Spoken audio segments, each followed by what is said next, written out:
Bien, on va pouvoir commencer et donc j'ai le plaisir de vous présenter Nick, directeur du BIPAR, qui va nous proposer la vision européenne et les prochains steps qui nous attendent via l'Europe. Donc Nick, je te laisse la fleur.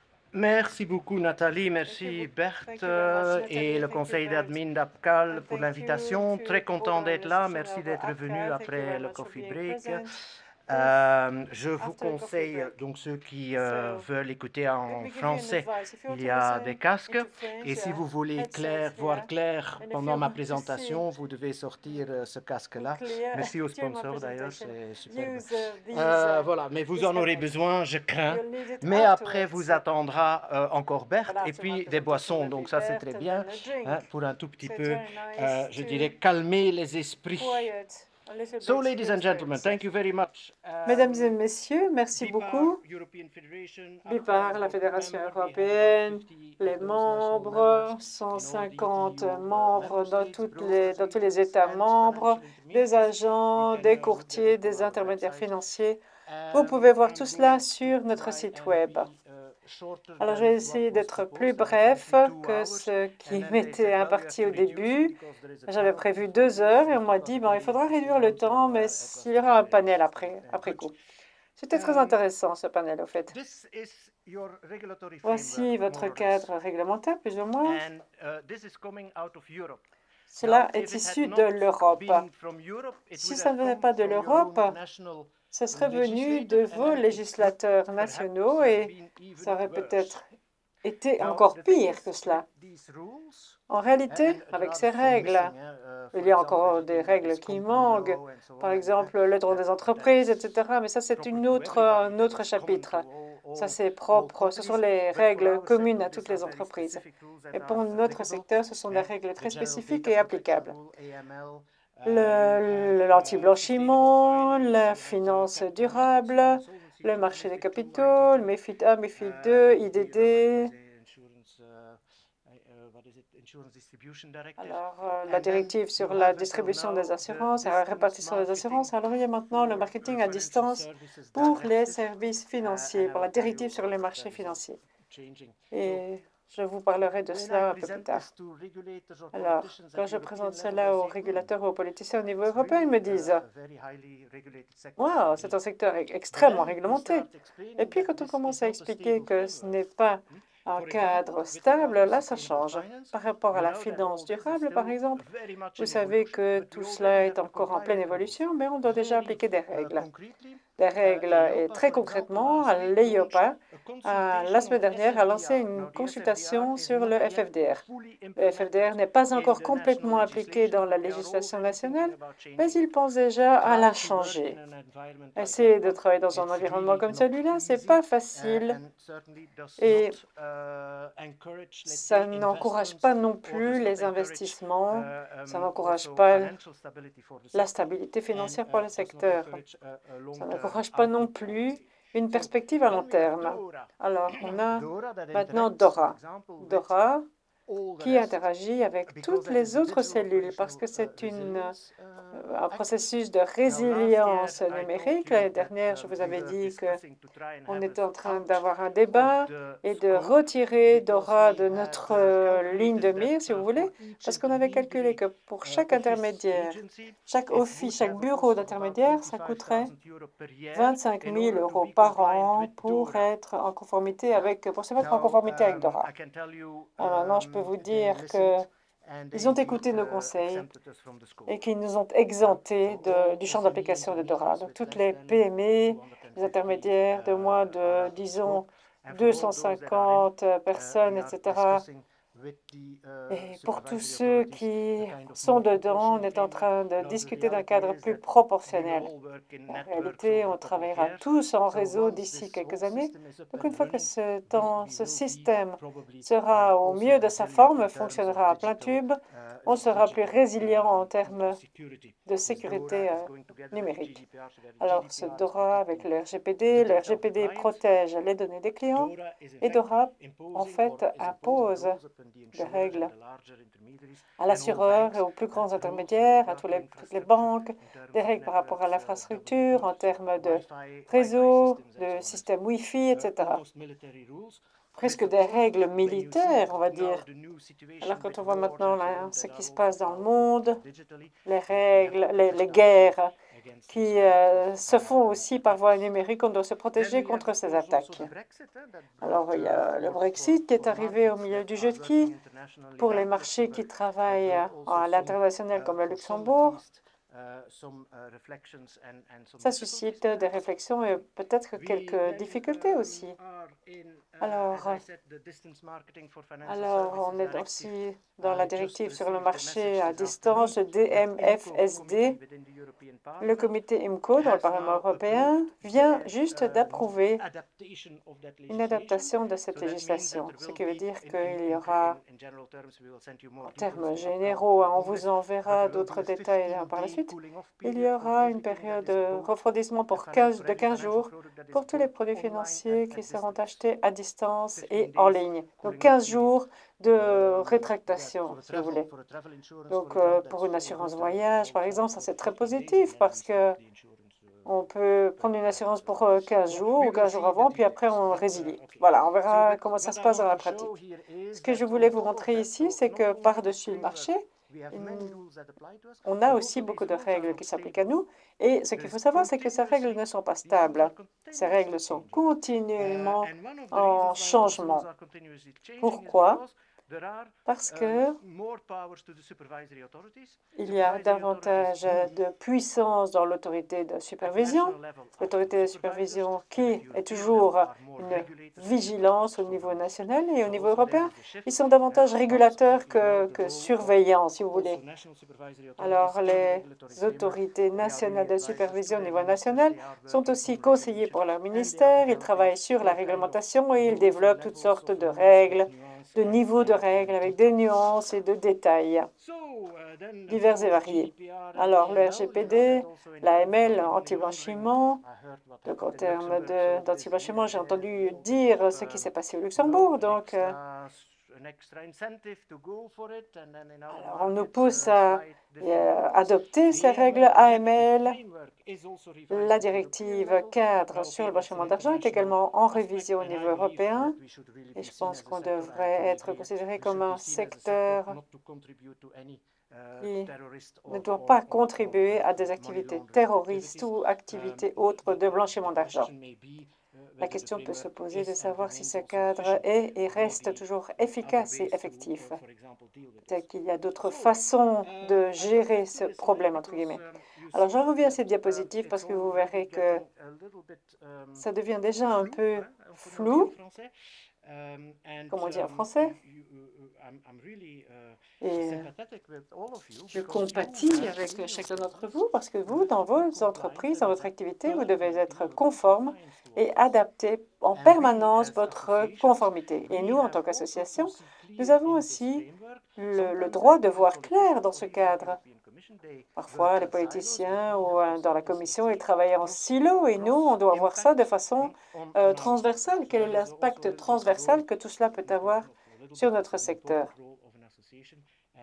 Donc ça, c'est un rôle important de notre association. Avec Berthe et Nathalie, nous y travaillons et nous nous assurons de comprendre très bien le potentiel ainsi que les conséquences potentielles de tout cela. Et ensuite, nous tourner vers les politiciens et vers les régulateurs parce qu'ils n'ont pas de mauvaises intentions, ce n'est pas le cas. Ils comprennent aussi certains de nos raisonnements. Parfois, ils sont d'accord, parfois pas. Mais en fin de compte, ils sont responsables de la politique qui est décidée au niveau européen. Alors, conclusion provisoire, comme je l'ai dit, là, c'est un environnement très dynamique en termes de supervision, de surveillance, qui rend notre vie vraiment pas facile. Alors, il faut que je regarde maintenant très brièvement vers l'avenir. Qu'est-ce qui va arriver?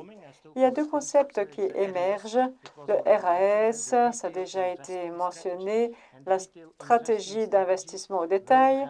Et cette RIS aura un impact sur les IDD, sur les PRIPS et sur d'autres choses. Alors, pour vous expliquer comment ça marche, la Commission européenne soumet une proposition. La proposition est envoyée ensuite au Parlement européen et au Conseil, donc aux États membres et au Parlement européen. Et au Conseil et au Parlement européen, il y a des comités qui sont mis sur pied. Et ici, pour le RIS, par exemple, le comité qui est chargé de ce dossier du Parlement européen, c'est le comité ECON. Et puis, au sein de ce comité, il y a pour chaque parti politique un rapporteur qui est élu, qui est choisi. Un rapporteur s'occupe de diriger le projet et les autres cinq autres groupes politiques élisent un rapporteur alternatif, si vous voulez. Eux discutent et définissent les détails du texte. Et ça, c'est vrai pour toutes les réglementations européennes. Et puis, tout cela passe ensuite à la plénière du comité et ensuite à la plénière du Parlement européen. Entre-temps, au niveau du Conseil, les États membres s'assoient autour de la table. C'est pour ça que j'ai fait ce commentaire aujourd'hui, parce que je sais que Thierry Flamand est impliqué dans ce genre de discussion. Donc ça, c'est le contexte de mon commentaire. Il ne s'agissait pas du tout de critiquer le panel ou de critiquer certaines personnes qui ont dit quelque chose avec lesquelles je n'étais pas d'accord. C'est juste pour faire ce commentaire en présence de gens qui maintenant ont le stylo en main et qui contribuent à la discussion au niveau national et au niveau européen. Au niveau de l'EIOPA a également son mot à dire dans ce genre de discussion. Voilà, c'est ce qui se passe. Au niveau du Conseil, la présidence actuelle, c'est la présidence espagnole jusqu'au mois de décembre. Et puis, ça passera autour de la Belgique. Et puis, on se retrouvera en juin 2024. Il y aura des élections européennes, ce qui veut dire que d'ici à la fin avril, si ce texte ne passe pas par tout le système au niveau du Parlement européen, d'ici la fin avril, il se peut que ce texte reviendra à la Commission, et puis il y aura les élections, et puis pendant 2, 3, 4, 5 mois, la Commission européenne va mettre sur pied ce nouveau Parlement européen qui pourra avoir une vision complètement différente de ce que doit être la vision politique. C'est comme ça que ça fonctionne. Entre-temps, le Conseil et les États membres travaillent, planchent sur ce texte. Voilà. Je n'ai pas dit que c'était la faute de l'Europe, c'est pas vrai, et c'est inacceptable. Et je le répète toujours quand je parle devant nos associations ou ailleurs, parce que vos gouvernements nationaux ont autant de responsabilités dans la définition des règles européennes que l'Europe elle-même. Il n'y a pas de texte qui est voté si les politiciens nationaux ne sont pas d'accord. Le problème, c'est souvent que les politiciens nationaux ne pensent pas en termes européens et que très souvent, ils ne sont plus en place en fonction quand les institutions changent. Donc, je voudrais créer un esprit respectueux de ces élections européennes. Je sais qu'il y a des politiciens ici dans la salle et il faut vraiment créer une certaine conscience au sein des gouvernements et leur dire qu'ils sont aussi responsables de ce processus. Alors, j'en reviens maintenant à ce cadre. J'y reviens en plus en détail si ça vous intéresse. Et tout cela va de pair. Et à la fin d'un mandat, donc après 6 ans, oui, il faut 6 ans pour faire passer tout cela et soudain, l'accouchement arrive. Ça arrive grâce à des finances ouvertes. Qu'est-ce que ça veut dire, les finances ouvertes? Ça veut dire que tous les assureurs auront l'obligation de partager ces données dont ils disposent sur le client, avec le consentement du client, bien sûr, partager ces informations avec n'importe quelle autre partie. Amazon, les banques, peu importe. Si le client est d'accord, du moins. Voilà,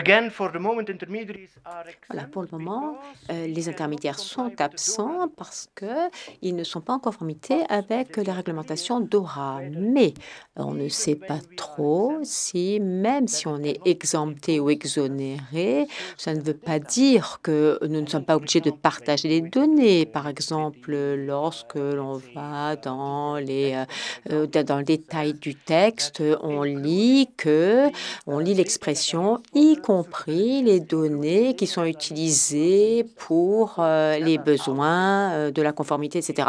Ce sont nos données. Alors, c'est ce à quoi nous travaillons avec la Commission et c'est vraiment quelque chose d'assez important. Cela concerne les données, l'agenda numérique de la Commission européenne qui va probablement être transféré au prochain mandat. Mais cela dit, il faut faire très attention et nous devons nous préparer à différents changements avec les différents débats qui vont avoir lieu au niveau de la Commission du Conseil de l'Europe et également le Conseil qui va débattre sur ces différentes problématiques. Alors, nous allons maintenant voir d'un point de vue plus général. Le problème est également que vous allez permettre à des gestionnaires de données qui ne sont pas réglementés dans l'IDD et qui ne sont pas réglementés en tant qu'assureurs et comme banque, eh bien, vous allez leur donner accès à certaines informations qui sont collectées dans le cadre d'un contrat d'assurance, d'un contrat de banque ou d'un contrat hypothécaire, etc. Bon, donc on se pose la question des données, mais on verra bien jusqu'où cela nous mène. Et c'est quelque chose bien, que nous avons en vue dans notre agenda également au niveau de nos agences nationales. Et alors maintenant, nous arrivons à cette stratégie d'investissement de détail qui a été lancée. Donc, vous voyez un peu un contexte très généralisé. Vous avez donc l'Union des marchés de capitaux, où l'Europe s'assure que les capitaux peuvent, disons, circuler plus librement au sein de l'Union européenne. Ensuite, il y a le problème que nous gérons beaucoup d'argent qui sont sur les comptes d'épargne européens. Alors, lorsque l'Union des marchés des capitaux a été lancée, on disait « Ah, c'est pas bon parce qu'il y avait des taux d'intérêt de 0% voilà, sur les comptes d'épargne. » Mais bon, le monde a changé depuis, mais on a toujours besoin d'argent. Et qui dit argent, eh bien, parle de transition dans l'économie verte. Ensuite, de l'économie, l'argent est nécessaire également pour pouvoir financer le fait que la population est bien vieillie, avec des conséquences sur la santé, sur le climat, sur différents domaines. Donc, l'Union du marché capital, bon, réfléchit, qui est comment lié à la durabilité, et voyez comment ça s'est introduit dans les règles d'IDD. Il faut garder à l'esprit la durabilité et les exigences du client, par exemple, qui dit « Ah, on aimerait avoir un portefeuille avec 37% de cire de produits verts, etc. » On va dire « Ah oui, mais alors au Luxembourg, on peut aller jusqu'à 3-4%. Et puis, si tout le monde demande 3-4%, eh bien, on n'aurait pas assez de produits d'investissement au sein de l'Union européenne. » Donc, on réfléchit à des projets au plus long terme. Et donc, nous devons tenir ça en tête. Et puis, il faut voir aussi la stratégie d'investissement de détail dans nos perspectives. Lorsque nous nous intéressons ensuite au processus législatif de l'Union européenne en matière donc de RIS, alors notamment de la France, par exemple, ce matin, le rapport provisoire de la Commission européenne. Et puis ensuite, dès que le Parlement est d'accord et le Conseil est d'accord, eh bien, vous avez la Commission, le Conseil et le Parlement s'assoient autour de la table et fondent un nouveau texte, une trilogie à 3.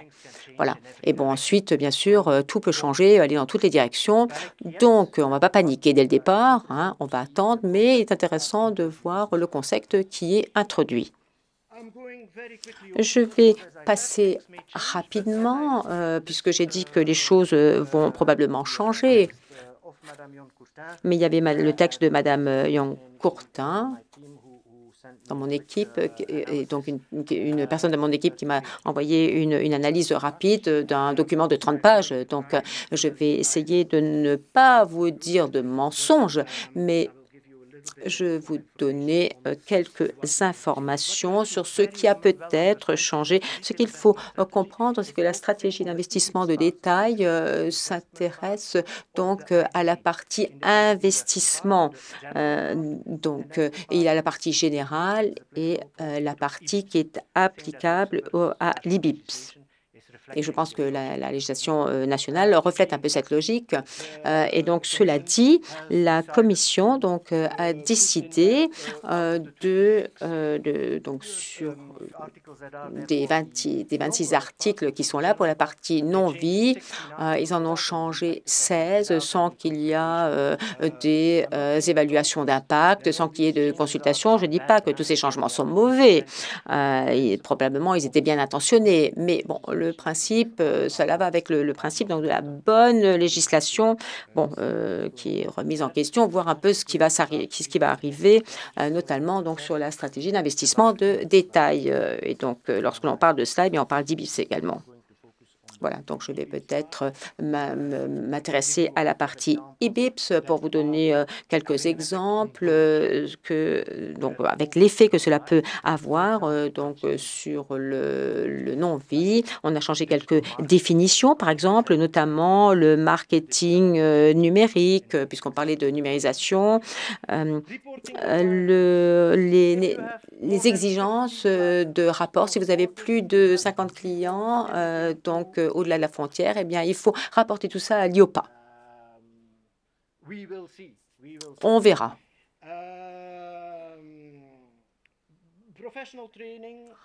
Formation professionnelle, eh bien, elle va se développer. Vous le comprenez, ça va être peut-être plus complexe. Bon, on verra. Le format électronique par défaut, ça c'est très intéressant. J'étais la semaine dernière en Pologne et puis là, on pouvait voir une carte verte numérique lorsque vous conduisez votre voiture. Alors, je ne sais pas comment vous allez avoir un format électronique par défaut. Voilà, vous avez une carte verte pour votre assurance. Enfin, je ne sais pas trop. Voilà, ce sont des choses qui ne sont pas encore bien établies, mais ce sont des principes comme ça, avec cette idée de l'électronisation. Et puis ensuite, certaines exonérations également, mais enfin, je ne vais pas rentrer dans le détail. Ensuite, ce qui est également intéressant dans ce texte, comme je vous l'ai dit, c'est qu'il y a un impact plus important par rapport au niveau de règles 2 et 3.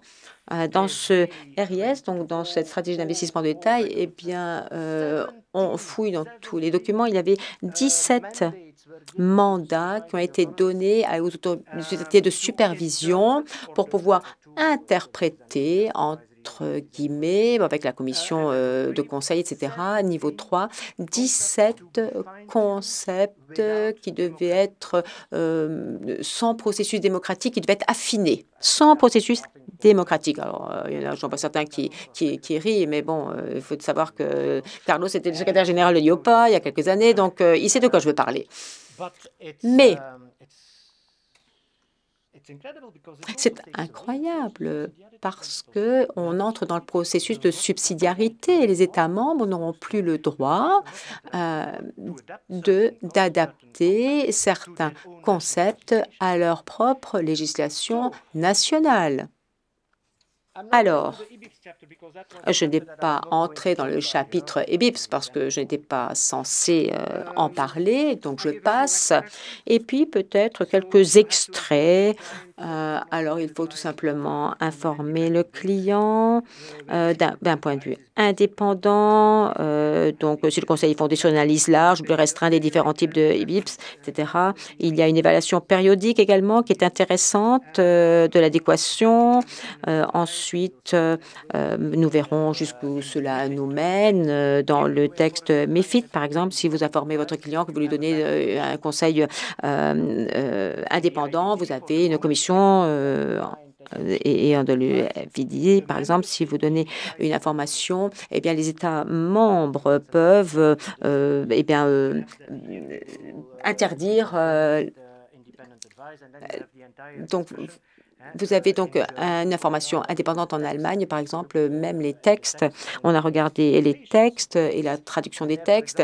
Et puis, il y a, par exemple, le mot indépendant en allemand, c'est unabhängig. Et puis, parfois, on traduit ça autrement et c'est très contradictoire.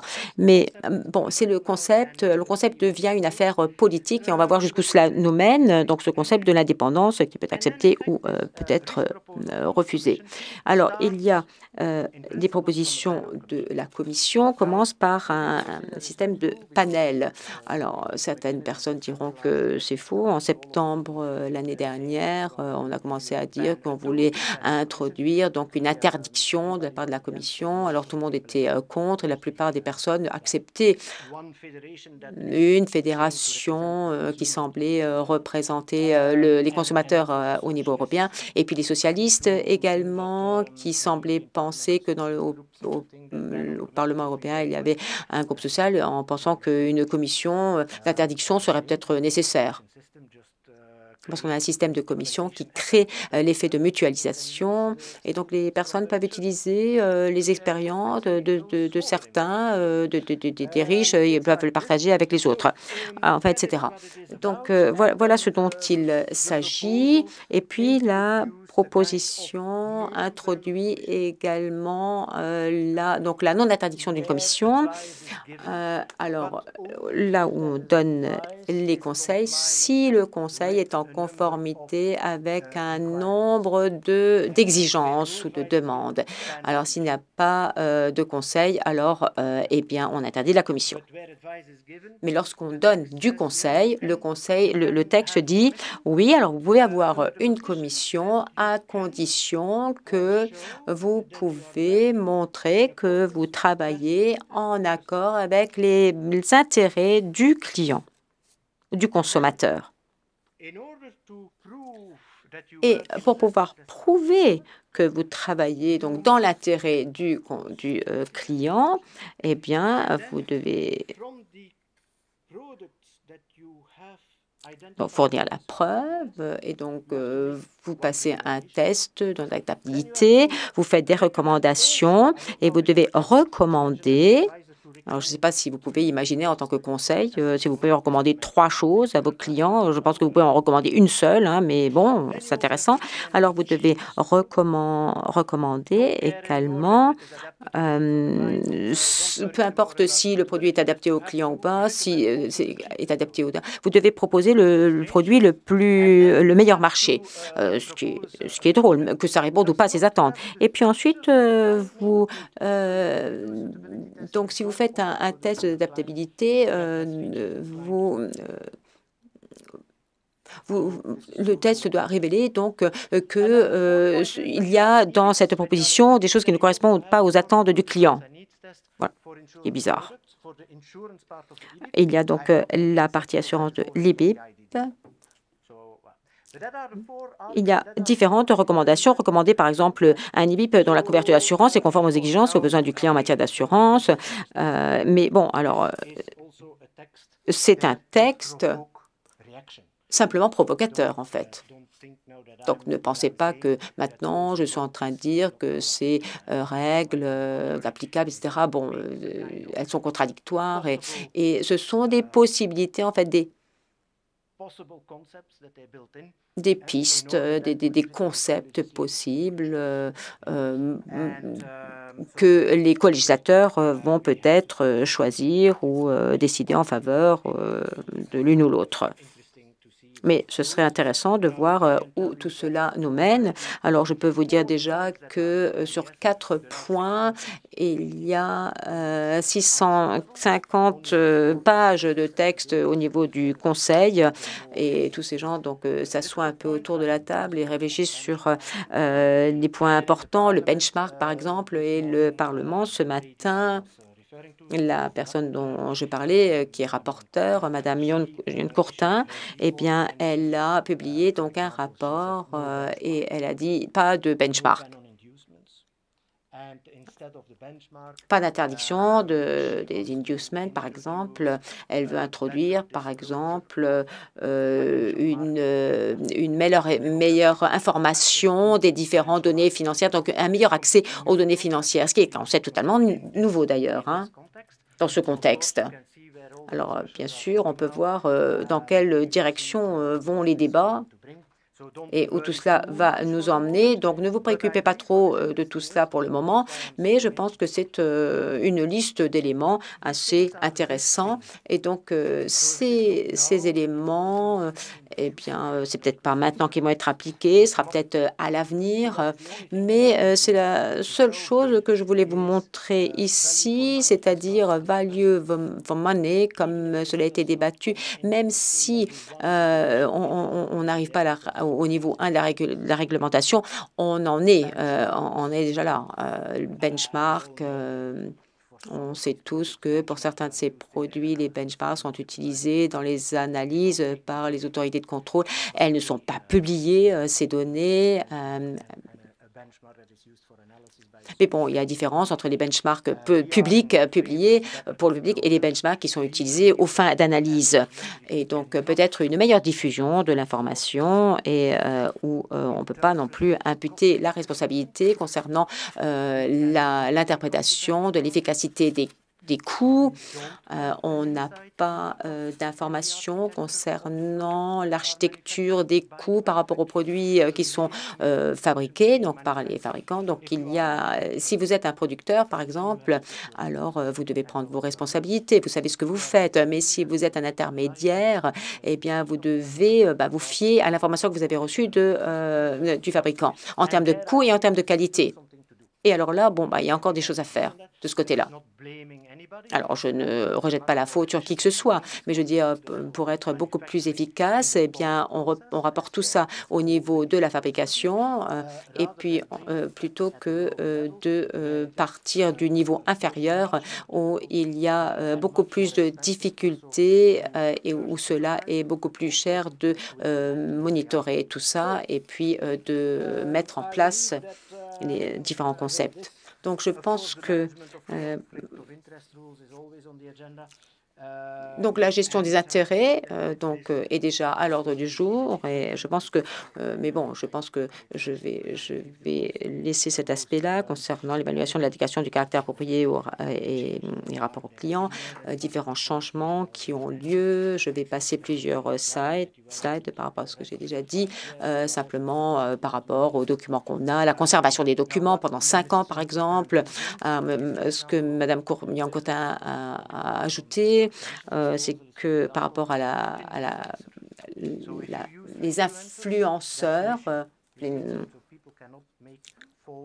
c'est-à-dire que les personnes ne peuvent pas donner de fausses informations. Les médias sociaux, par exemple, donc influenceurs fins. Et on voit ce que cela a donné il y a quelques années déjà. On a vu les résultats. Donc, c'est quelque chose que Mme Courtin souhaiterait introduire dans les réflexions et les débats. Voilà. Et donc, il y a différents niveaux dans les propositions relatives au IDD. Et ensuite, maintenant, je vous invite à prendre vos lunettes 3D. Et voilà, tout cela, eh bien, c'est un mélange de l'ensemble, tout en même temps. Et on pense que ça n'est pas utile. On en a discuté ce matin.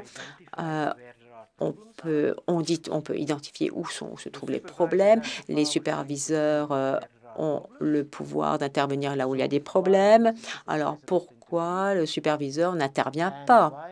Et pourquoi le secteur entier devrait à nouveau changer les règles parce que pour certains marchés, pour certains produits, il y a quelque chose qui a coincé. Bon, comme Carlo cède, bon, c'est simplement de la matière à réflexion. Merci.